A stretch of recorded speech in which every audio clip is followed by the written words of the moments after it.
Previous લેક્ચરમાં આપણે already learn કરી લીધા છે તમારા બે ગ્રામરના topic that is voice and the developing story from the outline. આજના લેક્ચરમાં આપણે તમારા ગ્રામરનો જે થર્ડ ટોપિક છે એક્સપાન્શન ઓફ આઈડિયા એનું કઈ રીતે કરવાનું હોય, શું કરવાનું એનું ડિસ્કસ કરે છે. Basically what is the expansion of idea? તો કે કોઈ પણ એક તમને કહેવત આપેલી હોય કે કોઈ રૂઢિપ્રયોગ કે એવું કંઈ આપેલું હોય, બરાબર, એને તમારે એક્સપ્લેનેશન કરવાનું હોય કે આ કઈ રીતે શું કહેવા માગે છે. એ ટાઈપની બેઝિકલી જે તમારે થિંક આવે, કન્સેપ્ટ આવે, that is called expansion of idea. તો સૌથી પહેલાં આપણે સ્ટેપ વિચારી લઈશું કે આપણે કયા સ્ટેપ ધ્યાનમાં રાખવા જોઈએ. કોઈ બી આઈડિયા છે તમે એનું એક્સપાન્શન કરતા હોય, કયા સ્ટેપ ધ્યાનમાં રાખવા જોઈએ, બરાબર, that we will discuss first. So let us start with steps. Step number 1, understand the symbol of the words in the proverb. Proverb માને word કે proverb એટલે કે કહેવત, કે તમારે એમાં જે શબ્દો આપેલા છે સૌથી પહેલા, અથવા તો કોઈ સિમ્બોલ આપેલો છે એ કરેલું છે તો એ શું કહેવા માંગે છે એ સમજવું જોઈએ. Most proverbs or ideas are symbolic. The name of place or animal or thing or person stands as a symbol of some quality. We have to try to understand that in the context of proverb. For example, take the proverb, Rome was not built in a day. Here the noun Rome is the name of a place. We also know that Rome was a great city. So what does Rome stand for? It stands for greatness or success. Remember, it was a great city. એટલે કે સૌથી પહેલાં તો તમને કોઈ પણ example આપેલું છે, ચાહે એ કોઈ જગ્યાનું હોય, કોઈ પ્રાણીનું દર્શાવેલું હોય, અથવા તો કોઈ વસ્તુ હોય છે તમને દર્શાવેલું હોય, કોઈ વ્યક્તિ માટે કીધેલું હોય, તો એવા જે બી વસ્તુ છે એની ક્વોલિટી શું છે, કેવી રીતે એ પ્રોવર્બ એના માટે પ્રિપેર કરવામાં આવ્યો છે, એ કયા કોન્ટેક્સમાં એ પ્રોપર પ્રોવર્બ કીધેલું છે એ સમજવું જોઈએ. જેમ કે આપણે એક એક્ઝામ્પલ લીધેલું છે, that is Rome was not build in a day. એટલે અહીંયા એવું કોન્ટેક્સમાં કહેવાય છે કે રોમ છે, બરાબર, ઈવડી છે, બહુ સારું એવું સિટી છે, એક એને સિટી તરીકે બી લઈ શકાય છે. અને દેન આફ્ટર રોમ નો બીજાનું મિનિંગ થાય છે કે સક્સેસ અને ગ્રેટનેસ. આ બંને વસ્તુ માટે તમે યુઝ કરી શકો છો રોમ. જ્યારે રોમ એનું યુઝ છે એ તમે એક સિટીના નામ તરીકે બી કરી શકો છો. બટ એ તમારે સમજવું પડશે કે જ્યારે પ્રોવર્બ આપેલો છે that Rome was not build in a day, એટલે અહીંયા તમારે સમજવું પડશે કે પહેલાં જે રોમ છે એને પ્રોવર્બમાં કઈ રીતે વાપરેલો છે, તો કે ગ્રેટનેસ અથવા તો સક્સેસ માટે. Then after step 2, substitute the meaning in the idea or the proverb. Take the previous examples. Rome was not built in a day.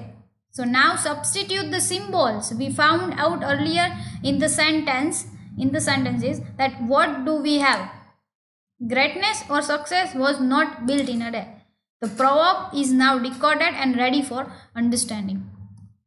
એટલે કે એનું મિનિંગ શું છે, એ શું આઈડિયા આપવા માગે છે એ આપણે સમજવું જોઈએ. સૌથી પહેલાં તો એના વર્ડ્સનું મિનિંગ શું થાય એ સમજવું જોઈએ. ધેન આફ્ટર કે એ આખું સબસ્ટિટ્યુટ છે એનો શું મિનિંગ થાય છે, એ શું આઈડિયા કહેવા માગે છે એ કરવું જોઈએ.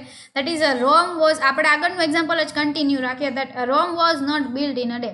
એટલે કે અહીંયા આપણે રોમને કઈ રીતે લીધેલું છે, not in a concept of city but it is taking in the context of greatness or success. એટલે કે ગ્રેટનેસ અને સક્સેસ છે એને કોઈ એક દિવસમાં બની નથી જતી, એવું આખું જે પ્રોવર્બ છે એ કહેવા માગે છે.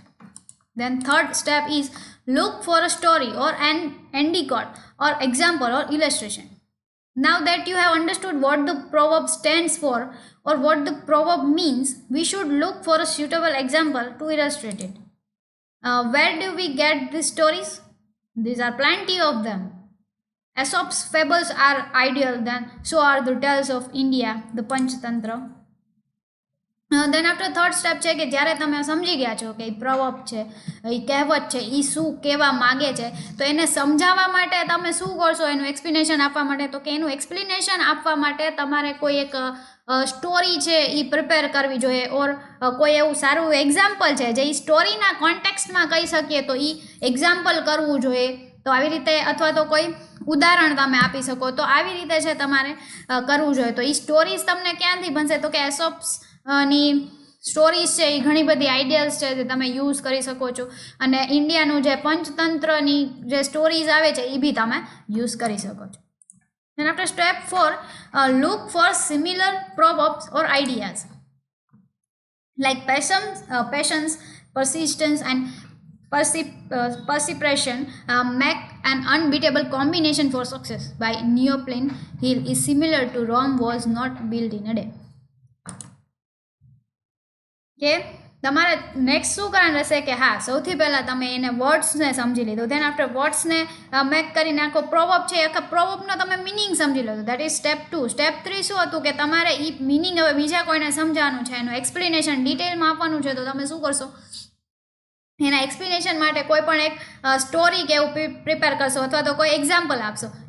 સ્ટેપ 4 શું છે તો કે તમે સિમિલર પ્રોવર્બ્સ ઓર આઈડિયાઝ માટે આપી શકો છો, એવું એક્ઝામ્પલ એનું આપી શકો છો કે જે કહેવત હોય એને જ લાગતું વળગતું હોય, એના એવું જે કહેવતમાં એક્સપ્લેનેશન આપવા માંગે છે એવું જ સેમ આમાં એક્સપ્લેનેશન આપવા માંગતા હોય તો ત્યારે તમે એવું કરી શકો છો. લાઈક આમાં છે that patience, persistence and perseveration make an unbeatable combination for success. તો Rome was not built in a day. Like greatness or success એક દિવસમાં ના બને, તો એના માટેનું સિમિલર આ પ્રોવર્બ છે, તો તમે એમ યુઝ કરી શકો. And the last step is sum up the paragraph. Use summing up words or phrases to indicate that you have finished the expansion and intended to sum it up. You could use thus or in fine or so, or the proverb advises that. Let the reader know that you are signing off. એટલે કે જ્યારે તમે તમારું જે explanation છે એ proverb ઉપરનું એ ખતમ કરો છો ત્યારે તમારે શું તો કે એવા વર્ડ્સ યુઝ કરવા પડશે કે આખા એક લાસ્ટમાં જે પેરેગ્રાફ આપેલો હોય, લાસ્ટમાં જે તમે પેરેગ્રાફ લખો એ આગળના તમે જેટલા પેરેગ્રાફ છે એ બધાનું સમઅપ કરીને તમે દેખાડવાનું રહેશે, જેથી રીડરને ખબર પડે કે ઓકે ડન, હવે છે આનું મિનિંગ અહીંયા ખતમ થાય છે, આનું એક્સપ્લેનેશન છે અહીંયા પૂરું થાય છે, બરાબર. તો એના માટે તમે શું યુઝ કરી શકો તો કે thus or in fine or so, the proverb advise that. તો આવા બધા વર્ડ્સ છે એ તમે યુઝ કરી શકો, બરાબર. So this all are the steps, કે આ બધા સ્ટેપ્સ તમારે ધ્યાનમાં રાખવા જોઈએ પ્રોવર્બને એક્સપ્લેનેશન કરવા ટાઈમે, બરાબર. હવે આપણે એના એક્ઝામ્પલ જોઈએ કે કઈ રીતે પ્રોવર્બ આપેલા હોય અને એનું એક્સપ્લેનેશન તમારે બેઝિકલી કરવાનું હોય. So first is a clumsy workman blames his tools. જો હવે આમાં જે બી કાંઈ મેં એક્સપ્લેનેશન આપેલું છે, કરેલું છે, બરાબર, એ ઓલરેડી મેં મારી રીતે પ્રિપેર કરેલું છે અને એવી રીતે છે.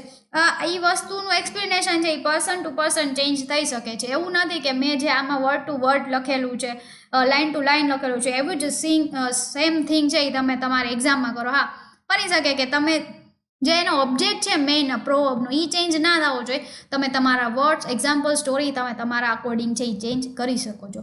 તો આ પ્રોવર્બ આપણે રીડ કર્યો તો આનું સિમ્પલ મિનિંગ એવો થાય કે ક્લમઝી મીન્સ વોન, તો કે અણઘડ, એટલે કે જે ઘડાયેલો ન હોય એવો માણસ છે એ હંમેશા શું કરશે તો કે એની આજુબાજુના જે ટૂલ્સ છે એને વસ્તુ યુઝ કરવા માટે આપવામાં આવે છે એનો જ બ્લેમ કરશે. સો here read the explanation. Human nature is સચ that none is prepared to accept his own deficiency, drawbacks, and blemishes. A typist who often commits mistakes would blame the quality of the typewriters. Similarly, an inefficient mechanic condemns the entire automobile industry. This is because we are used to finding fault with everyone and everything else except ourselves. On the other hand, a piece of work can be truly accomplished only when the person carrying it out is true to his job. If workman does not concentrate on his task, he makes a shoddy job of it, but he is not willing to take responsibility of his failure and calls his tools imperfect. Thus, instead of improving himself, a clumsy workman looks for a scapegoat to thrust his faults on.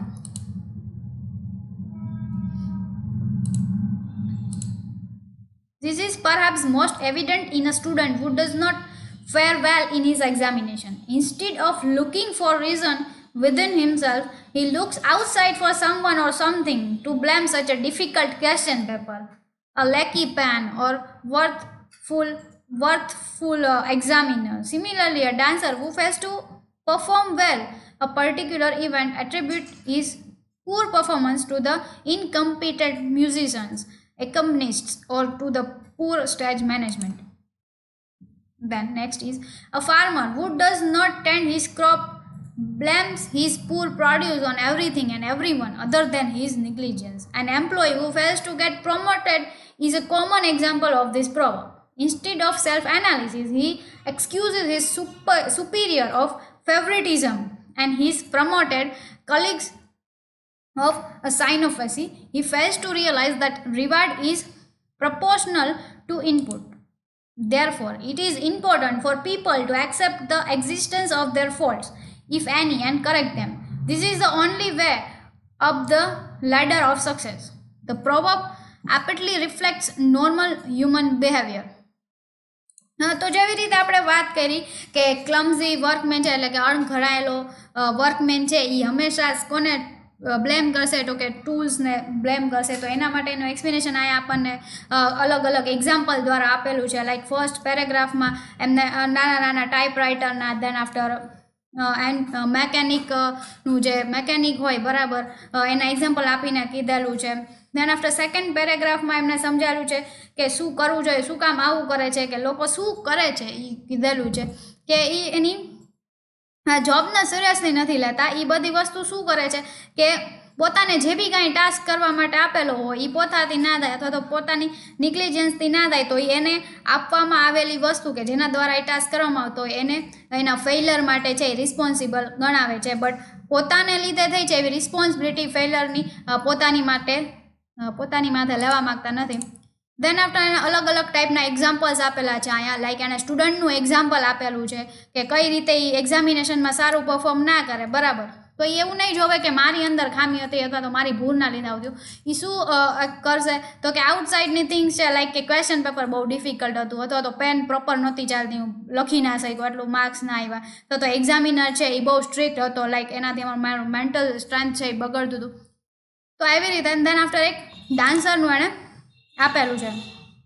દેન એને example આપેલું છે ફાર્મરનું કે કઈ રીતે એનો પાક બગડે તો એની આજુબાજુની થિંકને જ હંમેશા બ્લેમ કરે છે. એવું નહીં કે મારી નિગ્લિજન્સના લીધે બગડ્યું છે તો હું કરું નહીં.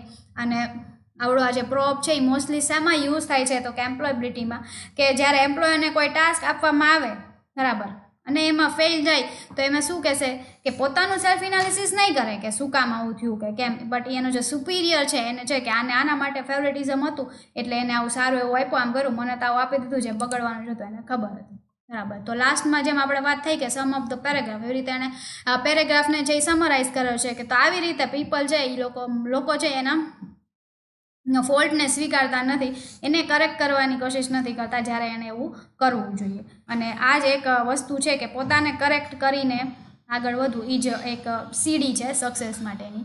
તો આવી રીતે એણે છે પ્રોવર્બનું એ એક્સપ્લેનેશન ડન કરેલું છે. Like so like that you can also write a paragraph. Second proverb is a friend in need is a friend indeed. એટલે સિમ્પલી તમે આ પેરેગ્રાફ પ્રોવર્બ રીડ કરો એટલે તમને ખ્યાલ આવી જાય કે શું કહેવા માંડે છે. તો કે અહીંયા છે ટ્રુ ફ્રેન્ડશિપની વાત કરેલી છે, કઈ રીતે હોવી જોઈએ, શું હોવું જોઈએ, કઈ ફ્રેન્ડશિપ હોય એને ટ્રુ ફ્રેન્ડશિપ કહી શકાય, એના માટેનું એક્સપ્લેનેશન આપણે આ પ્રોવર્બમાં આપવાનું રહેશે. Let us read. The proverb stands as a touchstone of true friendship. It states that only that person who helps us when we are in need or difficulty is a true friend. In our daily life, we come across people who over a period of time become close to us. But we cannot be sure if they are true friends or just fair weather friends. Many people develop contacts with influential people for their benefit. It will be a great mistake if one considers these apparently close people as friends. The test of true friendship is in time of difficulties. On the other hand, the fair weather friends disappear in times of stress. They find excuses to distance themselves from us. But a true friend will always stick to a person if that person is in deep trouble. He will be concerned about the welfare of a person when he considers as a friend. If need be, he will make every effort to help his friend overcome the difficult situation instead of running away from him. As the saying goes, prosperity makes friends and adversity tries them. The epics of India showcase timeless illustrations of true friendship. In the Ramayana, it is between Ram and Sarg. In the Mahabharata, it is between Krishna and that Kuchela. Between Duryodhan and Karna. Such friendship stands the test of time. Such friends are life's greatest blessing. Friendship with people like this last a lifetime. Thus, the proverb not only shows the nature of a true friend, but also offers a method of choosing good friends. It also cautions us of fair weather friends.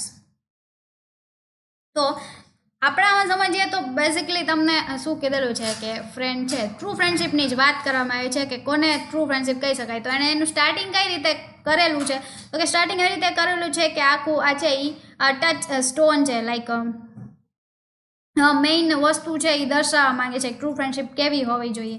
Then after આપણને સમજાયેલું છે કે જે આપણને ડિફિકલ્ટીમાં ને હેલ્પમાં ને help કરે જરૂરિયાતમાં ડિફિકલ્ટીઝમાં, તો એને ટ્રુ ફ્રેન્ડ કહેવો જોઈએ. એન્ડ દેન આફ્ટર આપણને કીધું છે કે આપણને ઘણા બધા લોકો મળતા હોય આપણી લાઈફમાં, બટ આપણે શ્યોર ન કહી શકીએ કે કયા ટ્રુ ફ્રેન્ડ્સ છે અને કયા ખાલી ટાઈમપાસ માટે અથવા તો પોતાના બેનિફિટ માટે આવેલા ફ્રેન્ડ છે, કે એને એ કોન્ટેક્ટ ક્યાં સુધી રાખશે, જ્યાં સુધી એનો તમારી સાથે બેનિફિટ હશે. દેન આફ્ટર ઘણા લોકોને એવું હોય કે એને રાખે છે, બટ સામેવાળા ફ્રેન્ડમાં એવું નથી, એ એને સાચો ફ્રેન્ડ માને છે. તો જ્યારે એની ડિફિકલ્ટી હશે તો એ કહેશે, બટ સામેવાળો શું કરશે કે પોતે તો ફેર વેધર ફ્રેન્ડ છે, એટલે એ શું કરે કે એક્સક્યુઝિસ ફાઇન્ડ કરશે કે કઈ રીતે હું મારી જાતને આ લોકોથી દૂર રાખું.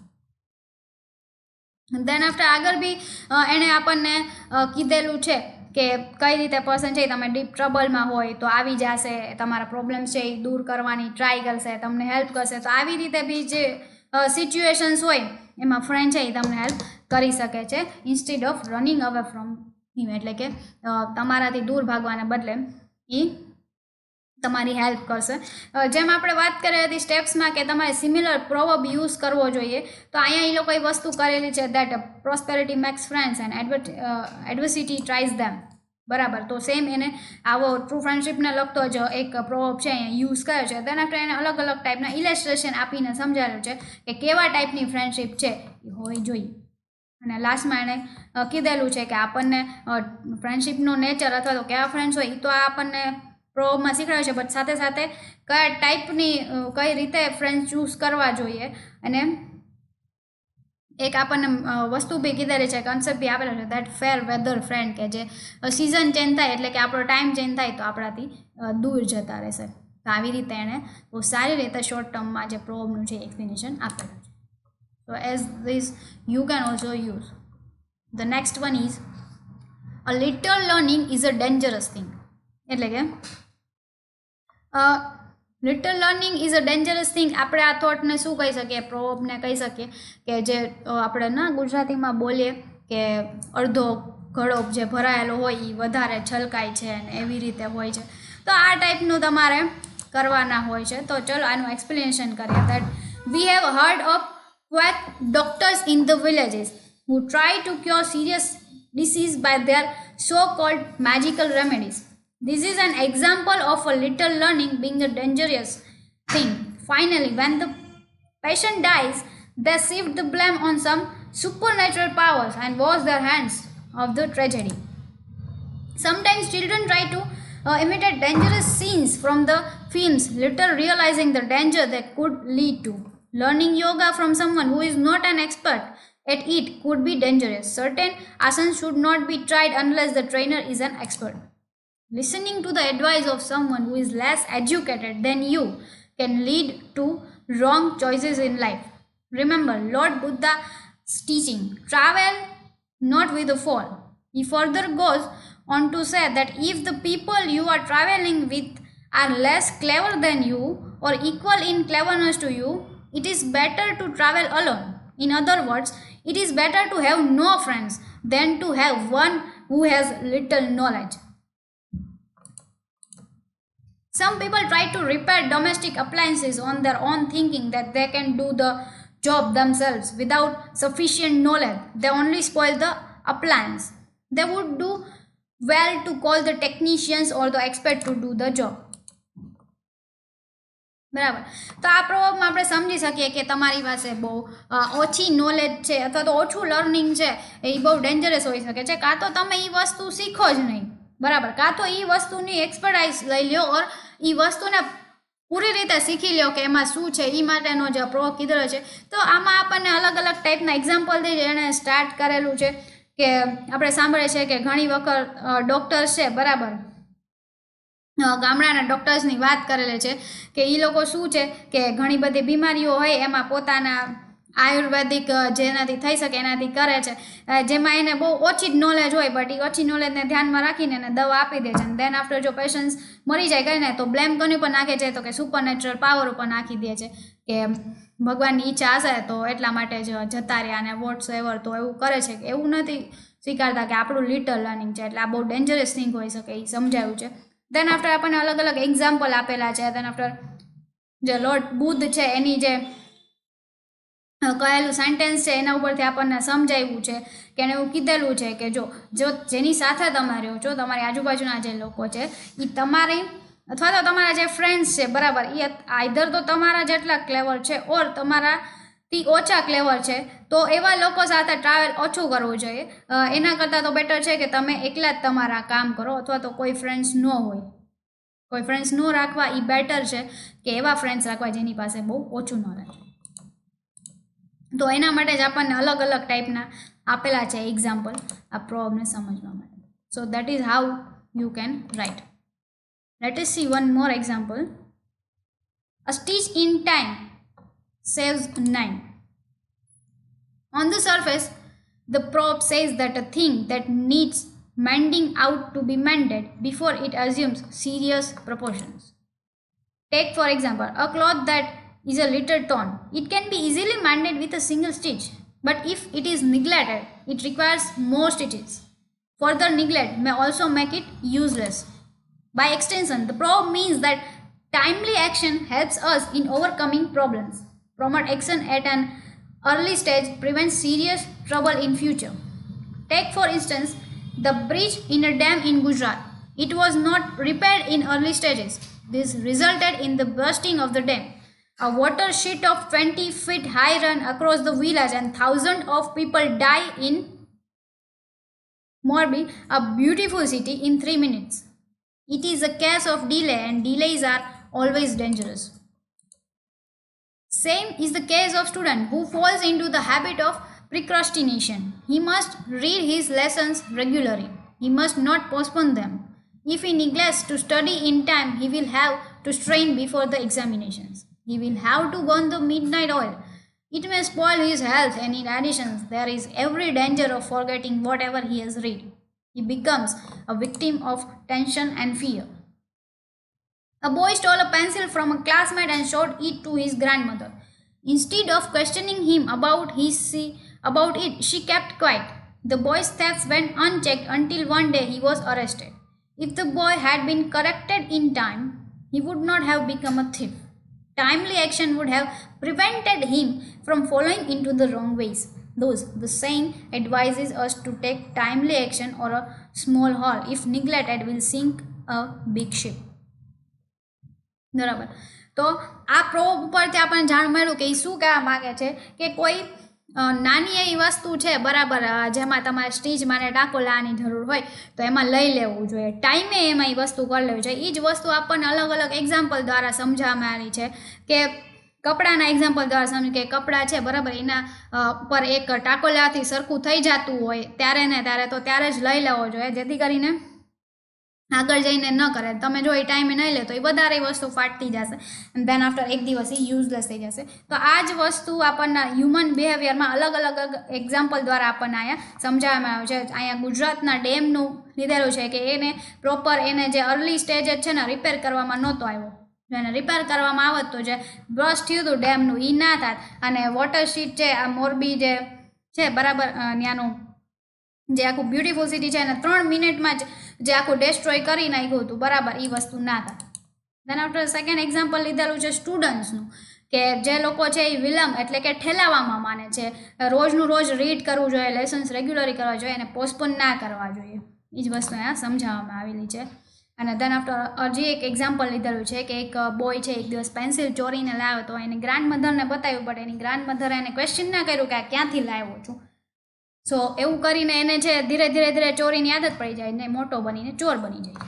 એક્ઝામ્પલ દ્વારા આખા પ્રોવર્બમાં અલગ અલગ એક્ઝામ્પલ દ્વારા આપણને સમજાવવામાં આવ્યું છે કે કોઈ પણ ટાઈમે કાંઈક નાની એવી વસ્તુ બી થયેલી હોય તો એ ત્યારે જ રિપેર કરી લેવી જોઈએ.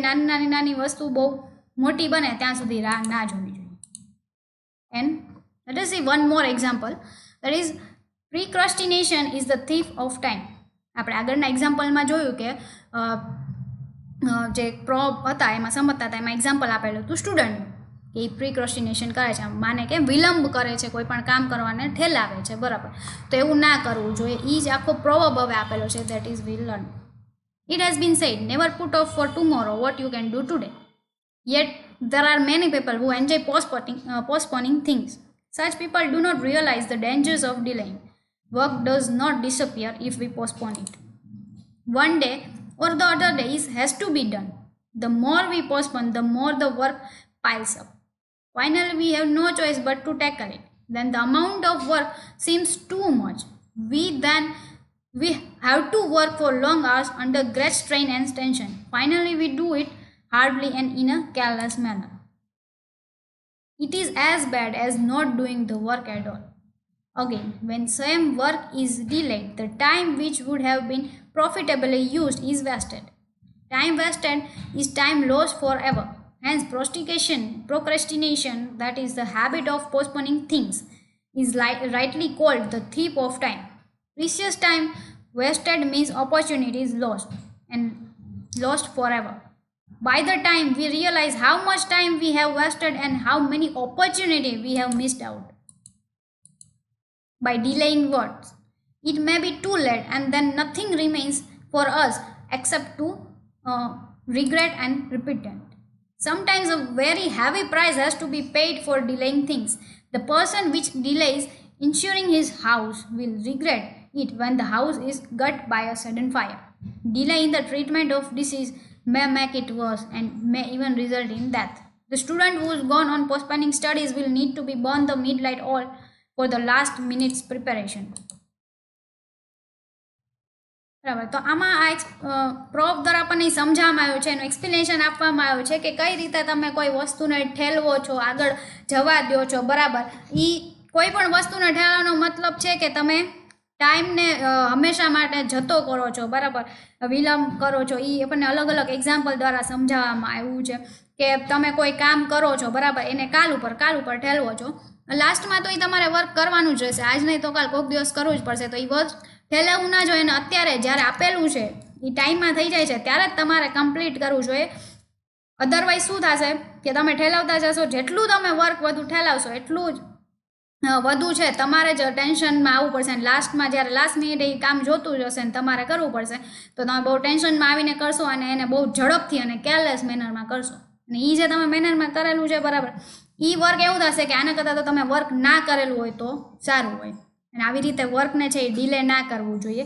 અને જ્યારે તમે કરો છો તો સાથે સાથે તમે એક તો પહેલાં ટાઈમ વેસ્ટ કરીને એમાં તમે જે પ્રોફિટેબલ વર્ક કરી શકતા હોય એનો બી વેસ્ટ કરો છો. અને જે ટાઈમ વેસ્ટ થાય છે એ તો હંમેશા માટે જાય જ છે, આવવાનું નથી. એટલે પ્રોક્રેસ્ટિનેશન મીન્સ શું છે કે તમને એક આદત પડી જાય છે કે તમે વસ્તુઓને ઠેલાવો છો, એને પોસ્ટપોન કરો છો આગળ માટે, જે ના થવું જોઈએ. એ આપણને આ પ્રોવમાં સમજાવેલું છે.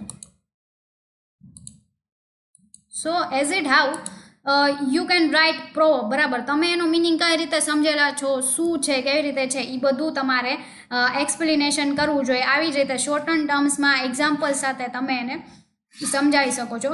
સો આ જે છે that is expansion of idea, એ તમને તમારા એક્ઝામમાં 10 માર્ક માટે પૂછવામાં આવે છે. તો આપણે ઓલરેડી 5 જેવા પ્રોવર્બ છે એ લર્ન કર્યા છે. ધેન આફ્ટર તમે તમારી જાતે બી ક્યાંય બી પ્રોવર્બ રીડ કરેલા હોય કે એવું હોય તો તમે તમારી જાતે બી વધારે એ રીડ કરી શકો છો. So here your chapter number ગ્રામરનો જે તમારો પોર્શન છે, topic that is expansion of idea, ત્યાં કમ્પ્લીટ થાય છે, બરાબર.